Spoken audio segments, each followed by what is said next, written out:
I just want to start this episode off by saying a fact.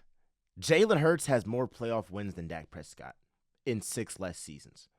So when I tell y'all that winning, especially in the playoffs, is a quarterback stat, I mean that. I see guys like Justin Herbert, and oh my God, he throws a pretty ball. Bro had 4 picks in one game, double the total interceptions in Hurts' playoff career. The last time Jalen Hurts had 2 picks, one pick or more, was 2021 against the Bucs. I got another stat for you. Jalen Hurts is second in the league in terms of most games without an interception in the playoffs. Patrick Mahomes is number 1. It's pretty crazy. It's pretty crazy. Let me say it again for you, right? I got to say it again. Jalen Hurts has 5 straight playoff games without interception. Second most in the NFL outside of Patrick Mahomes with 6. I don't care about no gaudy numbers. I care about the wins, and I care about no turnovers. I saw a guy, 2 touchdowns and 111 passer rating, 0 turnovers.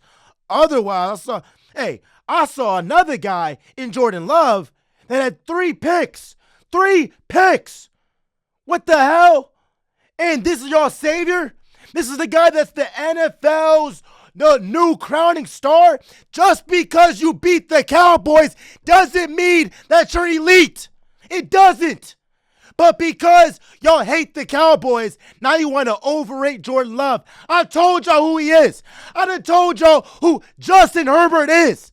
These guys are overrated, and again, in the biggest moment, they do not perform. They don't. Jalen Hurts always makes the winning play. When will y'all realize that? And it's very, very funny because I know exactly what's going to happen this week. The dialogue is Jalen Hurts the weak link?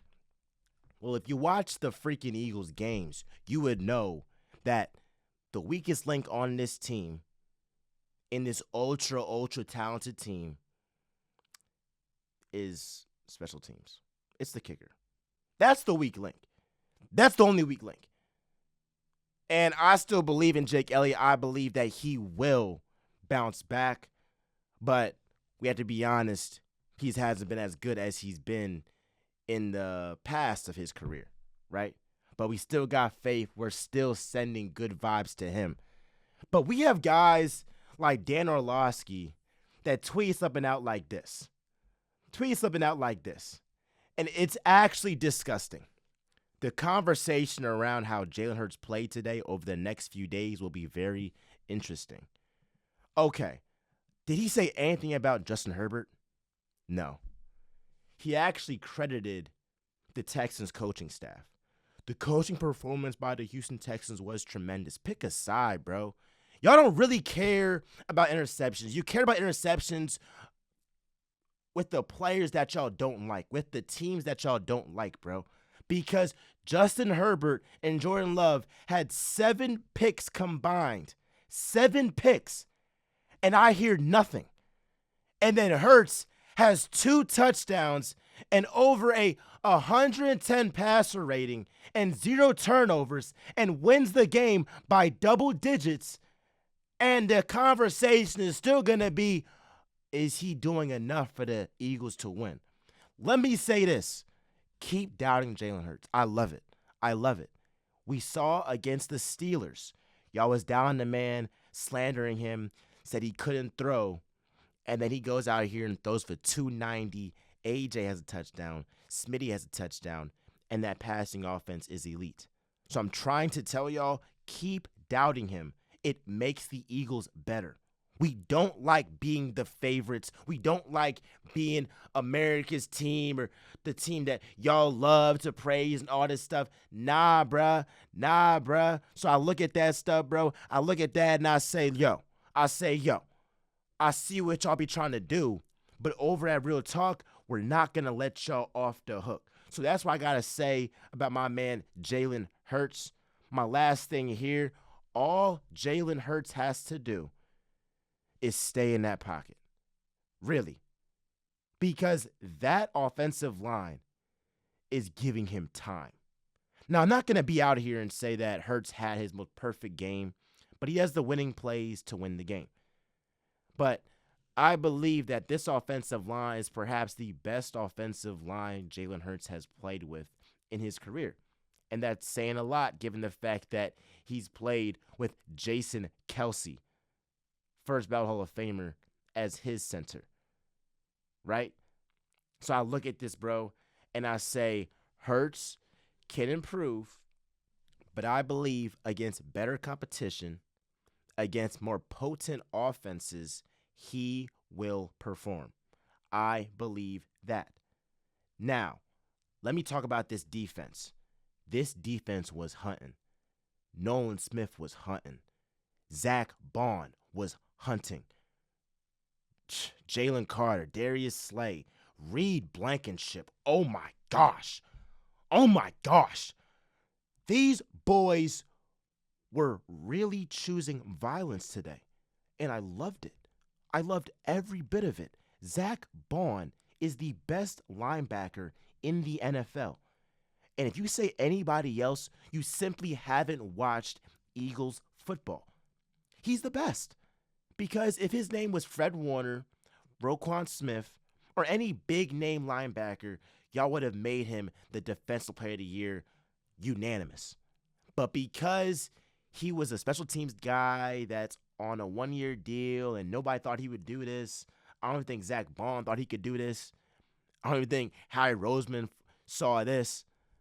And so because he's under the radar, now you want to underrate him? Nah, everything's equal. If everything's equal and you see what somebody has done in one season compared to everybody else, it's no debate that Zach Bond is the Defensive Player of the Year, bro. It flat out is. And it should not be a name popularity contest or whatever. Who has played defense at the highest level this year? It has been Zach Bond. He's getting that credit. Now, my favorite moment in the game, I was in the stands, and it was at the end of the game, and Quinyon Mitchell got his first pick. Oh, my gosh. And I was recording that, John. And something in me was like, Jordan Love is about to get his third pick of the game. He's about to get his third pick of the game. And I saw my man, Quinyon Mitchell. He was right there. He was waiting. He snagged that, John. Oh, my God. And they did a WWE celebration. That, John, was amazing. It was amazing. And so I look at Q, the guy that does this, the guy that does this, and I say, yo, throughout the regular season, you didn't get a pick. You had some times where he could have got an interception.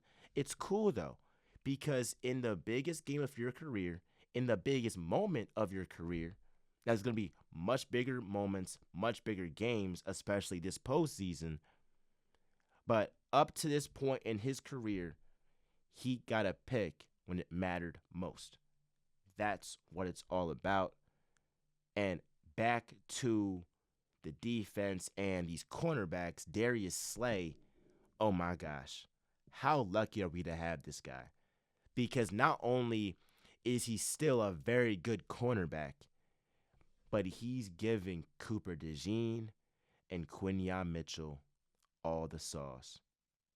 That's like, so not only is he really good right now, but he's that OG that is setting up Coop and Q to be the cornerbacks for the Eagles for the next 8 to 10 years, bro. That's like a win-win-win-win-win. It is. That was perfect coverage, bro. Perfect coverage. And it's crazy that, like, this defense has basically been the best defense in the NFL this season. And Darius Slay's interception was the first pick by a cornerback from the Eagles this season. All the other picks were either from, like, Reed Blankenship, C.J. Gardner-Johnson, or Zach Bonner. Like, it wasn't no cornerback. So that's pretty crazy to me. But I look at that, I'd be like, wow. Wow, wow, wow. This defense is heating up. It's heating up. 3 turnovers, dominant. I'm sorry, 4 turnovers. 4 turnovers because you have off rip, you had Oren Burks forced that fumble that set up the Jahan Dotson touchdown. Shout out Jahan Dotson. We're going to talk about him a little bit too. Then you had the Zach Ball interception. Then you had the Darius Slay interception. Then you had the Cooper DeJean interception. That's 4 interceptions, bruh. That's 4 interceptions, bruh. And so I'm looking at this Eagles defense. They had 5 interceptions against the Commanders. I believe they had 4 against the Cowboys. And then they had 1 against the Giants. And they had now 4 against the Packers. So I'm telling you that I'm not the best at math, but I see a defense that has forced 14 turnovers in the past 4 games. That's insane. I'm going to double check this, but I'm pretty sure this defense has forced 14 turnovers in the past 4 games. Are you kidding me? Are you kidding me? This is insane. This is insane, bro. That's amazing right there. Back to the offense, bro. Back to the offense, bro. It was so amazing to see a guy in Jahan Dotson that honestly barely got the ball this season score the first touchdown in the playoffs. That's amazing. That is amazing. I got to salute to bro. Shout out Penn State. But he's a first-round talent for a reason, and I'm glad that the Eagles are using him. Now, he only had 1 reception. He only had 1 reception, but I'm taking that, bro. I want that guy to feel comfortable, and I know that later on this postseason, he's going to be used again. I believe that. Devontae Smith, he was making catches. 4 catches, had over 50 receiving yards. Let's talk about A.J. Brown. Now, yes, in no world should A.J. Brown have 3 targets for only 1 reception in a playoff game. For sure. That cannot happen. That just simply cannot happen. Now, what's going to happen is they're going to make the most of what A.J. Brown did. And they're never satisfied. It's always something, bro. It's always something, dog. Look, if AJ is, very emotional on the sidelines and he's just very irate and you can see that he's very angry, then it's a big deal. If bro is reading a book about the mental side of sports or getting himself right mentally, that's a problem too. Now, again, I would normally be upset, but every time y'all call out A.J. Brown, every time you call out Hurts in this offense, they always play amazing. So keep talking. Keep talking. Keep talking about stuff that you don't know about, because all it does is help the Eagles play amazing. Let's talk about Nolan Smith again. And we'll go to Saquon Barkley to end this episode off. And again, I apologize on my iPhone for this episode. I then forgot my camera charger. Man, I was pissed off. I was pissed off about that. But like, comment, subscribe, share with a friend, do all that jazz, man. Nolan Smith is a champion. He was a champion with the Georgia Bulldogs. Now he's with Philly, and he's showing that same championship mindset. He is. Him and Jalen Carter. Now, we knew about Jalen Carter and Nolan Smith since that bye week has simply been amazing. Everything the doctor ordered for him in Philadelphia. And I feel like with Nolan Smith, it was like ever since Brandon Graham went down, he was like, OG, I got you. I got you, OG. And we're seeing a guy, 2 sacks, 2 tackles for loss, everywhere, bro. Everywhere. His bull rush is impeccable. Impeccable. A guy in Jordan Love that barely gets sacked, he sacked him twice. Twice, bro. So he's a guy, especially with the loss of Nakobe Dean, which we're going to talk about. He's really got to step up.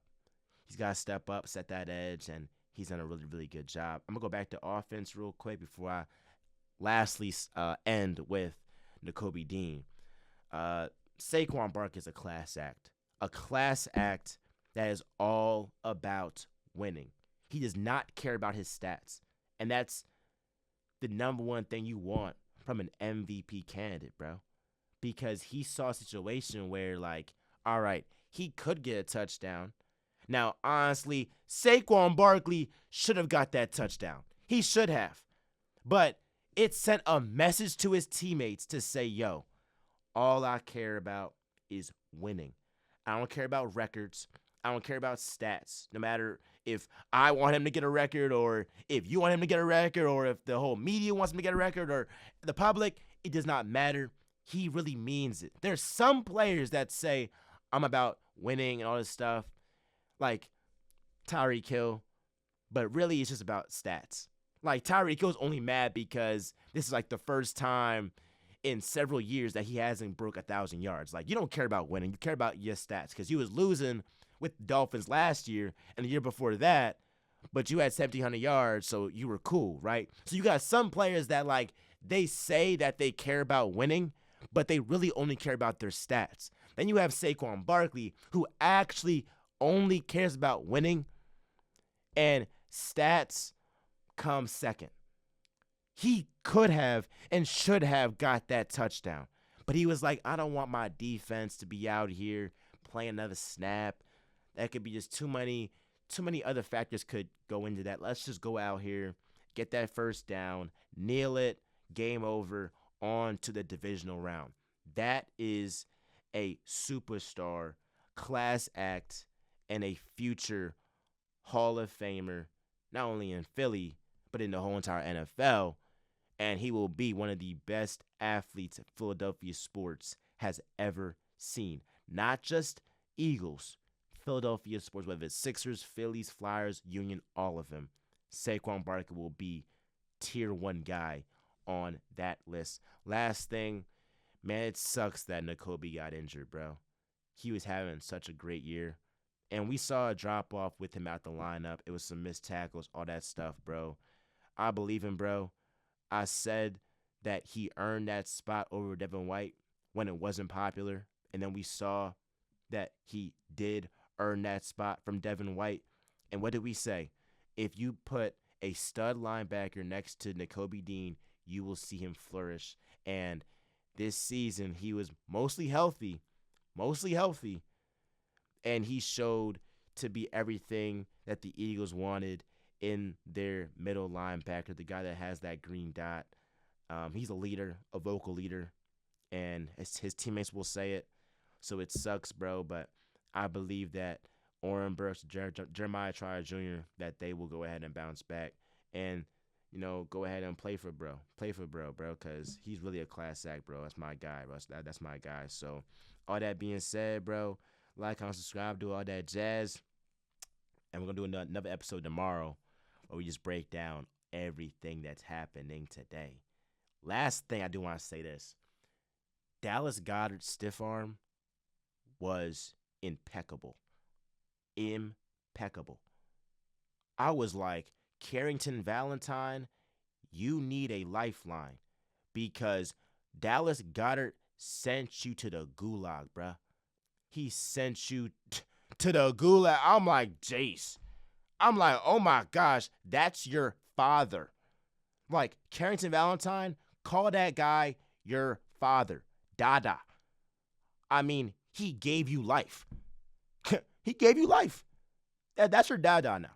So, like, whenever you address the Eagles and especially Dallas Goedert, call us Papa, Dada, Daddy, pause. You know what I'm talking, bro. That was kind of crazy. That was kind of crazy, but nonetheless, I do want to just shout out Dallas Goedert. That was a phenomenal run. I saw it up close. I was like, oh, he's gonna keep going. Oh, he's showing them this is where the big boys are. This bully ball. Like, this is real bully ball. So that was pretty cool. I mean, you saw Josh Jacobs do that himself. That was pretty phenomenal right there as well. But Dallas Goedert, that was a big man play from a guy that he's been injured. But when he's healthy, he's a top 6 tight end in this league easily. I love y'all. Appreciate y'all. We are out.